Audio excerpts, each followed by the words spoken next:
के खिलाड़ी के नए सीजन के प्रोमो में आपने अर्जुन बिजलानी को जंगलों में जाकर पता नहीं क्या क्या ढूंढते देखा होगा। अब इसका जवाब हम खुद अर्जुन से पूछ लेते हैं। खतरों के खिलाड़ी का नया सीजन और आपको हम प्रोमो में जबरदस्त स्टंट करते और थोड़ा चीखते चिल्लाते भी देख रहे हैं, तो कितना एंजॉय किया या फिर कुछ डर जो है वो सामने आ गया इस बार? डर तो बहुत था, सच बताऊं तो। और शो की टैगलाइन ही है डर वर्सेस डेयर। तो जो स्टंट्स डिज़ाइन किए गए हैं वो आपको डराने के लिए ही डिज़ाइन किए गए हैं। जी।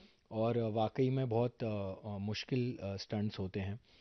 कई बार लोगों को ये लगता होगा कि अरे ये रियल भी है या नहीं, शौक लग रहा है कि नहीं, जी लेकिन मैं जी। आपको सच बता रहा हूँ कि शौक एक्चुअली में लगता है। वो सारे स्टंट्स जो हम रियलिटी में कर रहे होते हैं, और बहुत वेदर कंडीशंस बहुत एक्सट्रीम होते हैं, उसमें ये स्टंट्स परफॉर्म करना बहुत ही मुश्किल है। तो जी। ओवरऑल मेरे लिए बहुत ही कमाल का एक्सपीरियंस रहा, एक ऐसा एक्सपीरियंस जो जो मुझे ज़िंदगी भर याद रहेगा। और मैं जो ये केप टाउन का जो सफ़र रहा मेरा, जी। जिसमें थोड़ा बहुत सफ़र भी किया, वो मुझे हमेशा हमेशा याद रहेगा। अर्जुन, एक सवाल ये भी उठता है कि कोविड के दौरान सबकी जो लाइफस्टाइल है वो चेंज हो गई, जिम जाना थोड़ा सा डिफिकल्ट हो गया, एक्सरसाइज जो है वो चेंज हो गया। तो इस बीच खतरों के खिलाड़ी के लिए प्रिपेयर करना कितना मुश्किल रहा, क्योंकि पूरी तरह जो हेल्थ साइकिल है वो थोड़ा सा चेंज हो जाता है। जी बिल्कुल। जिम्स बंद थे, स्विमिंग पूल अलाउड नहीं था स्विमिंग पूल में जाना। लेकिन मैं फिर भी घर पर अपनी फ़िटनेस मेंटेन कर रहा था। जब तक जिम चालू थे मैं जिम जा रहा था। बीच में मुझे पता था कि मैं काफ़ी टाइम तक अब बॉम्बे में नहीं रहने वाला हूँ, केप टाउन जा रहा हूँ। तो मैं 10 दिन के लिए गोवा गया था, वहाँ मैं जिम खुला था तो मैं वहाँ जिम कर रहा था, और साथ में फैमिली टाइम भी स्पेंड कर रहा था, बिकॉज लंबे वक्त के लिए जा रहा था तो it was important for me to do both. जी। तो वो दोनों मैंने किए। इतना नहीं हो पाया जितना शायद अगर सब कुछ सही होता, पैंडमिक नहीं होता, तो एक अलग प्रेपरेशन होती इस शो के लिए, जो मुझे नहीं लगता कोई भी कर पाया है। बट जो है सो है, द जी। Like this the show must go on. और luckily I am the kind of person जो रेगुलरली फिटनेस में रहा है, और मैं फिटनेस में बहुत बिलीव करता हूँ। तो उसी फिटनेस के साथ जितनी थी उसके साथ मैं केप टाउन गया, और जितना मुझसे हो सका मैंने अपना बेस्ट दिया वहाँ पर, जी। जी। और स्टंट्स किए। प्रोमो में हम देख रहे हैं कि खतरों के खिलाड़ी में बिग बॉस भी इन्वॉल्व हो चुके हैं।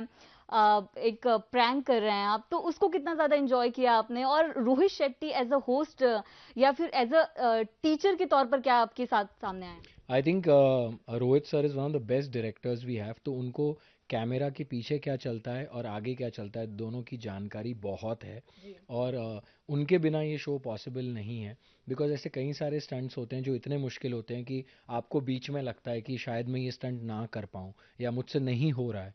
तब रोहित सर मतलब जैसे होता है ना, पुराने माइथोलॉजिकल शोज़ में एक रे ऑफ लाइट निकलती है और फिर सब कुछ सही हो जाता है, वैसे रोहित सर की बोली थी वो, कि हो जाएगा, कर लेगा, कुछ नहीं होता, ऐसे कर ले। So he was like the guiding force for everybody जब वो बीच में गिव अप करना चाहते थे। और रोहित सर जब उसे हमें मोटिवेट करते थे तो हम वो स्टंट कर पाते थे। तो अर्जुन बिजलानी को खतरों के खिलाड़ी में सबसे टफ कंपटीशन किस कंटेस्टेंट ने दिया आपके हिसाब से? मुझे लगता है कि दिव्यांका एक सरप्राइज पैकेज थी पूरे शो में। She did really well on the show. And competition में सारे बाकी जितने कंटेस्टेंट थे सभी को मानता हूँ, जी। क्योंकि अगर आप जीतना चाहते हो तो सबसे पहला रूल है कि किसी को वीक मत समझो। तो मुझे लगता है कि एक कंपटीशन वाले शो में आपको छोड़कर बाकी सब आपका बाकी सारे आपके कंपटीशन ही है। जी। एंड हर स्टंट आपका एक इंसान के साथ नहीं हो रहा है, अलग अलग लोगों के साथ होता है हर बार। जी। आप compete करते हो, तो you cannot under estimate any बडी। और कभी कुछ स्टंट में किसी का पल्ला भारी होता है, कुछ स्टंट में किसी का पल्ला भारी होता है। जी। So keeping everything in mind, मेरा फोकस ये था कि मुझे जो स्टंट मिला है वो मैं पूरी शिद्दत के साथ करूं और अपना बेस्ट दूं। और जब कहीं ऐसा बीच में होता था कि शायद नहीं हो पाए, तब रोहित सर तो थे ही। जी, मेरा आखिरी सवाल ये है कि कोविड ने सबकी जिंदगी पूरी तरह से बदल दी है। कोरोना ने एक लाइफ लेसन आपको सिखाया हो जो आप शेयर कर पाएं? आई थिंक एक दूसरे की हेल्प करना।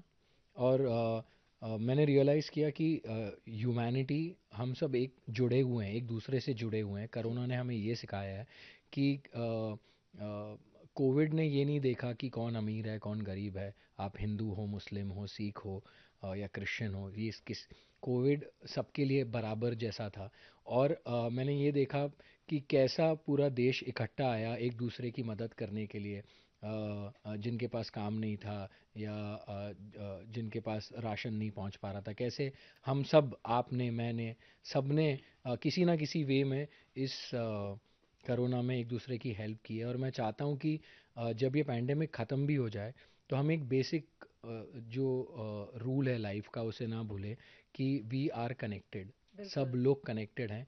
तो अगर आप सोचते हो सिर्फ अपने बारे में सोचते रहोगे तो eventually it's not going to help, and we have to come together for whatever we do. बिल्कुल।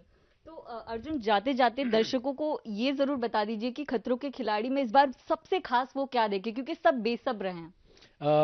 स्टंट्स देखें, सब ने बहुत मेहनत की है शो पे। मैन वर्सेस वाइल्ड एक हिस्सा है खतरों के खिलाड़ी में, सो प्लीज़ उसे ज़रूर देखिएगा।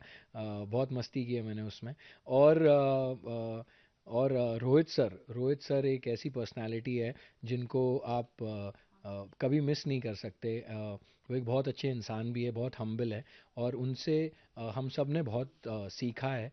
एंड उनके साथ इस लाइफ टाइम में काम कर लिया।